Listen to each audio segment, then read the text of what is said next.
7 भाइयों ने अपने माता पिता के मर जाने के बाद अपनी ही बहन के साथ ऐसा काम किया जिसे सुनकर आपकी रूह कांप जाएगी। बहुत पुराने समय की बात है। एक गांव में एक परिवार रहता था जिसमें 7 भाई और एक बहन थी। उनके माता पिता जल्दी ही गुजर गए थे, इसलिए बच्चों ने भी कम उम्र में ही व्यावहारिक काम करना सीख लिया। 7 भाई अपनी बहन से बहुत प्यार करते थे और बहन भी अपने जान से प्यारे भाइयों का बहुत ख्याल रखती थी। इसी तरह समय बीतता गया। एक दिन 7 भाई शिकार पर गए हुए थे। शाम होने को थी, तभी बहन उनके लिए भोजन तैयार कर रही थी। जब वह सब्जी के लिए हरी साग काट रही थी, अचानक चाकू की धार से उसकी उंगली कट गई और खून बहने लगा। पहले तो वह घबरा गई, लेकिन तुरंत खुद को संभाल लिया। उसने सोचा, अगर भाइयों को पता चला तो वे बहुत परेशान हो जाएंगे, मुझे उन्हें यह बात नहीं बतानी चाहिए। उसने बहते खून को अपनी ओढ़नी से पोंछना चाहा, किंतु फिर सोचा कि अगर भाइयों ने ध्यान से देख लिया तो उन्हें सच मालूम पड़ जाएगा। बहुत सोच विचार के बाद जब कोई उपाय नहीं सूझा तो उसने अपना खून उसी साग से पोंछ लिया जिसे वह पकाने वाली थी। शाम को जब 7 भाई घर लौटे, बहन ने सभी को खाना परोसा। आज का साग इतना स्वादिष्ट था कि 7 भाई अपनी उंगलियां चाटते रह गए और बोले, बहन आज का साग तो लाजवाब बना है, ऐसा स्वाद पहले कभी नहीं आया। बहन उनकी बात सुनकर मुस्कुरा उठी। उसने सोचा, चलो भाई खुश है, यही बहुत है। लेकिन कहानी यहीं खत्म नहीं हुई। अगली सुबह जब 7 भाई शिकार पर गए तो आपस में कल के साग की चर्चा छिड़ गई। सबने तय किया कि आज बहन से जरूर पूछेंगे कि उसने ऐसा क्या डाला था। शाम को वे जल्दी लौट आए और देखा कि बहन खाना बना रही है। बड़ा भाई उसके पास गया और बोला, बहन सच बताओ, कल साग में तुमने ऐसा क्या डाला था कि उसका स्वाद इतना अद्भुत हो गया। बहन ने पहले तो बात को टालना चाहा, मगर बड़े भाई के बार बार पूछने पर उसने सच बता दिया। उसने कहा, कल मेरी उंगली कट गई थी और उसका खून उसी साग में मिल गया था। ये सुनते ही बाकी 6 भाइयों के चेहरे का रंग बदल गया। शाम को जब सब भाई एक साथ बैठे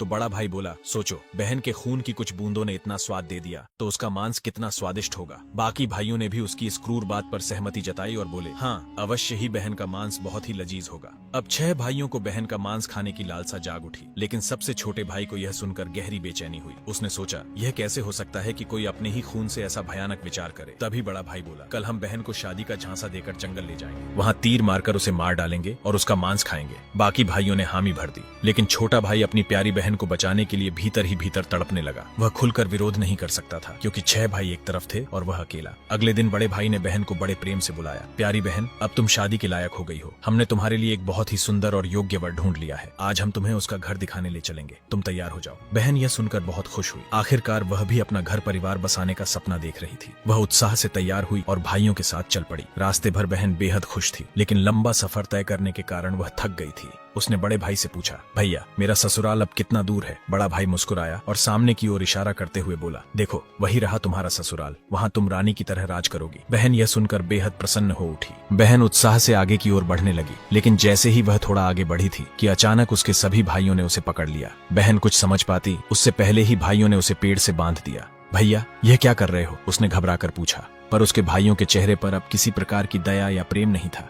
बड़े भाई ने आदेश दिया, इसे कसकर बांध दो। अपने सभी भाइयों को हत्यारे के रूप में देखकर बहन का हृदय दहल उठा। वह फूट फूट कर रोने लगी और भगवान को याद करते हुए कहने लगी, हे भगवान, मेरे अपने ही भाई मेरी हत्या करना चाहते हैं, क्या इनमें से कोई भी मेरे लिए दया या प्रेम नहीं रखता। उसकी बातें सुनकर छोटे भाई की आंखें भर आईं। उसका हृदय कांप उठा, लेकिन 6 भाइयों के खिलाफ जाने की हिम्मत उसमें नहीं थी। बहन को बांधने के बाद बड़े भाई ने सबको बारी बारी से उस पर बाण से प्रहार करने का आदेश दिया। बड़ा भाई अपनी बहन पर पहला तीर चलाने ही वाला था, तभी बहन भाई के सामने करुण स्वर में गाने लगी, मारो मारो भैया छाती में लक्ष्य करके, भैया छाती में लक्ष्य करके, तुम्हारा तीर जंगल को जाएगा भैया। बड़े भाई ने कठोरता से तीर चलाया, लेकिन निशाना चूक गया। इसके बाद दूसरा भाई तीर चलाने को आगे बढ़ा। बहन ने पुनः वही करुण गीत गाया। दूसरा भाई भी निशाना साधने में असफल रहा। एक एक करके सभी 6 भाइयों ने अपनी बहन को मारने की कोशिश की, परंतु हर बार उनका निशाना चूक जाता। अब सबसे छोटे भाई की बारी थी। सभी भाई उस पर चिल्लाते हुए बोले, पूरी ताकत से तीर चलाना, बहन को एक ही बार में मार डालना। अगर तुम असफल रहे तो हम तुम्हें भी जिंदा नहीं छोड़ेंगे। छोटे भाई के लिए यह स्थिति असहनीय। वह अपनी बहन से अत्यधिक स्नेह करता था। बहन ने जब छोटे भाई की जान खतरे में पड़ते देखी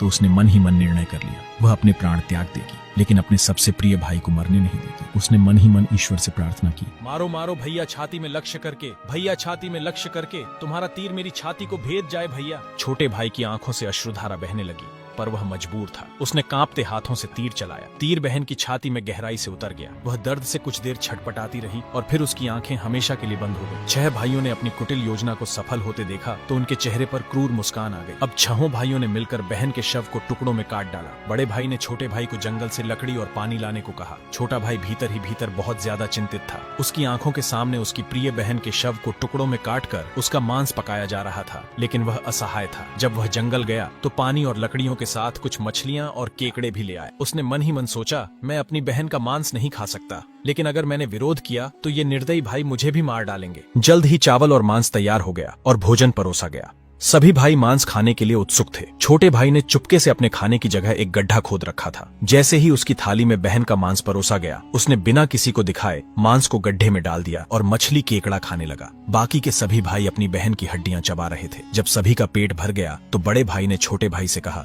अब यह जूठन साफ करो। छोटे भाई ने बहन की हड्डियां व बाकी अंगों को इकट्ठा किया और चुपके से उसी गड्ढे में डालकर मिट्टी से ढक दिया। समय बीतता गया। उस जगह से एक बांस का पौधा उगाया और धीरे धीरे वहाँ बांसों का समूह बन गया। फिर एक दिन एक संत वहाँ से गुजर रहे थे। तभी उनकी नजर बांस के समूह पर पड़ी, जो कि बहुत बड़ा और घना था और ये बाकी बांसों से थोड़ा अलग प्रतीत हो रहा था। तो संत ने सोचा, क्यों न बांस से एक वाद्य यंत्र बनाया जाए जिससे मैं गांव में घर घर बजाकर भिक्षा मांग सकूं। तो उन्होंने एक बांस काट लिया और उसे अपने साथ ले गए। संत ने उस बांस से सारंगी नामक एक वाद्य यंत्र बनाया। वे उसे बजा बजा कर दिन भर लोगों के घर जाकर भिक्षा मांगते और बदले में खूब सारा उपदेश देते थे। एक दिन संत भिक्षा मांगते हुए उसी गाँव में जा पहुंचे जहाँ वे 7 भाई रहते थे और अब तक 6 भाइयों का विवाह हो चुका था, लेकिन 7वां भाई अब भी अकेला था। वह अपनी बहन के दर्द को भूला नहीं था और इसीलिए उसने विवाह भी नहीं किया। जब संत बड़े भाई के घर पहुंचे, जैसे ही उन्होंने आंगन में कदम रखा, उनकी सारंगी ने खुद ही गाना शुरू कर दिया।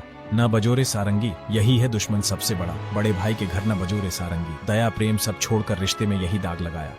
ये सुनते ही बड़े भाई के पसीने छूटने लगे। वह आवाज सुनकर तुरंत भांप गया कि यह तो मेरी बहन की आवाज है, जिसे हम 7 भाइयों ने बहुत साल पहले मारकर खा लिया था। वह सोच सोच कर परेशान हो रहा था कि कहीं अगर गांव वालों को सच्चाई का पता चला तो क्या होगा। उसने तुरंत अपनी पत्नी से कहा, जल्दी से योगी को भिक्षा देकर विदा करो। योगी बिना कोई प्रश्न किए भिक्षा लेकर वहां से आगे बढ़ गया। इसके बाद योगी बारी बारी से 6 भाइयों के घर पहुंचे। हर बार जैसे ही वे किसी भाई के आंगन में कदम रखते, सारंगी फिर वही करुण गीत गाने लगती, न बजोरे सारंगी, यही है दुश्मन सबसे बड़ा। इन पापी भाइयों के घर न बजोरे सारंगी। सभी भाई बहुत परेशान होने लगे, इसलिए एक के बाद एक सभी भाइयों ने अपनी पत्नी से कहा कि तुरंत योगी को भिक्षा देकर विदा कर दो। अंत में योगी सबसे छोटे भाई के घर पहुंचे। जैसे ही योगी ने उसके द्वार पर कदम रखा, सारंगी ने अपनी धुन बदल ली और एक नई मधुर संगीत बजने लगी। बजोरे बजो सारंगी, मेरे सबसे छोटे भाई के घर। मन की बात मन में छुपाकर युग युग से रख रहा है। बजोरे बजो सारंगी, यही है मेरे सबसे प्यारे भाई का घर। यह सुनकर छोटा भाई चौंक गया और सोचने लगा, यह तो मेरी बहन की आवाज जैसी प्रतीत हो रही है।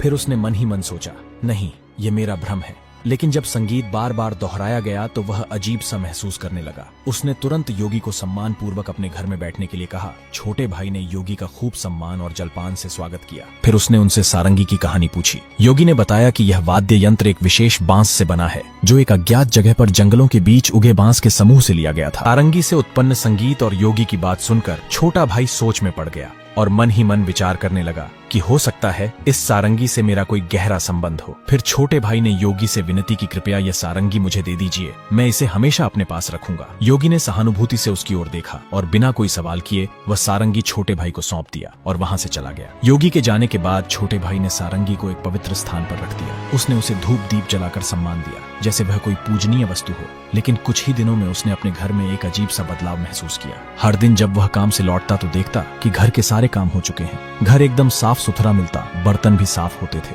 शुरू में उसने सोचा कि शायद कोई पड़ोसी या भाभियां मदद कर रही होंगी, लेकिन जब यह सिलसिला रोज रोज दोहराने लगा तो उसका संदेह बढ़ने लगा। उसने अपनी भाभियों के घर जाकर पूछा, क्या मेरी गैर मौजूदगी में आप लोग मेरे घर की सफाई करती हैं? भाभियां चौंक गईं। हमें तो अपने ही घर के कामों से फुर्सत नहीं मिलती, तुम्हारा घर हम कैसे साफ करें? अब छोटे भाई की जिज्ञासा बढ़ गई। उसने सच जानने का फैसला किया। जब रात हुई तो वह बिना आवाज किए घर के एक अंधेरे कोने में छुप गया। आधी रात के करीब एक हल्की सरसराहट सुनाई दी। छोटे भाई की सांसें थम गईं। कुछ ही क्षणों में सारंगी से हल्की रोशनी निकलने लगी। अचानक सारंगी के भीतर से धीरे धीरे एक परछाई सी उभरी, जो धीरे धीरे एक लड़की का आकार लेने लगी। छोटे भाई ने जो अपने आंखों से देखा वह अविश्वसनीय था। सारंगी से एक सुंदर युवती प्रकट हुई, लेकिन जब वह दिए की रोशनी में आई तो छोटे भाई का दिल जोर से धड़क उठा। वह युवती बिल्कुल उसकी मृत बहन जैसी दिख रही थी। वह चुपचाप घर की सफाई करने लगी। उसने एक एक सामान को उसके सही स्थान पर लगाया, बर्तनों को धोया और फिर घर की सफाई करने लगी। उसकी हर हरकत में अपनापन था, जैसे वह किसी अपने के घर को सहेज रही हो। युवती ने धीरे धीरे अपने काम खत्म किए और फिर जैसे आई थी वैसे ही सारंगी में समाने लगी। छोटे भाई हिल भी नहीं पा रहा था। जब वह पूरी तरह सारंगी में समा गई तब जाकर उसने राहत की सांस ली। अगले दिन उसने यह रहस्य अपनी बड़ी भाभी को बताया। बड़ी भाभी कुछ देर चुप रही, फिर गंभीर स्वर में बोली, अगर यह सच है तो मैं तुम्हें एक उपाय बताती हूँ, तुम ध्यान से सुनो। जब वह सारंगी से बाहर आए तब तुम तुरंत उस सारंगी को आग में डाल देना और उस पर गंगा जल छिड़क देना। इससे वह आत्मा अपने पुराने शरीर के बंधन से मुक्त हो जाएगी। लेकिन याद रखना, अगर तुम यह करने में जरा भी देर करोगे तो शायद वह हमेशा के लिए गायब हो जाएगी। छोटे भाई ने भाभी की बात को गंभीरता से लिया। उसने तय किया कि आज रात ही वह यह उपाय करेगा। रात होते ही वह फिर से उसी जगह छिपकर बैठ गया। इस बार वह पहले से ज्यादा सतर्क और तैयार था। उसकी नजरें सारंगी पर टिकी हुई थीं। तभी वहीं हल्की सरसराहट हुई और सारंगी से वहीं रोशनी निकली। धीरे धीरे उसकी बहन फिर से प्रकट हुई। उसने हमेशा की तरह घर की सफाई शुरू कर दी। जैसे ही युवती ने अपना अंतिम काम पूरा किया और वापस सारंगी की ओर बढ़ी, छोटे भाई ने तुरंत सारंगी उठाई और उसे आग में डाल दिया। सारंगी जलते ही उसमें से एक तेज रोशनी निकली। पूरे कमरे में उजाला फैल गया। युवती अचानक रुक गई। तभी छोटे भाई ने बिना समय गंवाए तुलसी जल की बूंदें उस पर छिड़क दी। जैसे ही तुलसी जल की बूंदें उस पर पड़ी, एक चमत्कार हुआ। धीरे धीरे वह मानव रूप में बदलने लगी। छोटा भाई चौंक गया। उसे अपनी आंखों पर विश्वास नहीं हो रहा था। जिसे वह एक हादसे में हमेशा के लिए खो चुका था, आज फिर से उसके सामने खड़ी थी। उसकी आंखों से आंसू बह निकले। वह दौड़कर अपनी बहन से लिपट गया। बहन भी भाई से लिपटकर जोर जोर से रो पड़ी। दोनों एक दूसरे को देखकर फूट फूट कर रो रहे थे। छोटे भाई ने अपनी बहन का हाथ पकड़ लिया, जैसे वह उसे कभी दोबारा खोना नहीं चाहता था। लेकिन कहानी यहीं खत्म नहीं हुई। छोटे भाई ने तय किया कि वह अपने 6 भाइयों को उनके पापों का एहसास कराएगा। उसने पूरे गांव के लोगों को इकट्ठा किया। उसके चेहरे पर दर्द और आंखों से आंसू बह रहे थे। उसने कांपती आवाज में कहना शुरू किया, आज मैं आप सभी को एक बहुत बड़ा सच बताने जा रहा हूँ। एक ऐसा सच जिसे सुनकर आपके रोंगटे खड़े हो जाएंगे और आपको अपने ही परिवार से भरोसा उठ जाएगा कि कोई अपनों के साथ भी ऐसा कर सकता है। लेकिन मैं ऊपर वाले से यही दुआ करता हूँ कि ऐसा किसी के साथ ना हो। फिर छोटे भाई ने बताना शुरू किया, मेरी बहन जो वर्षों पहले मर चुकी थी। ऐसे ही कहानी देखने के लिए चैनल को सब्सक्राइब करें और कमेंट करना ना भूलें।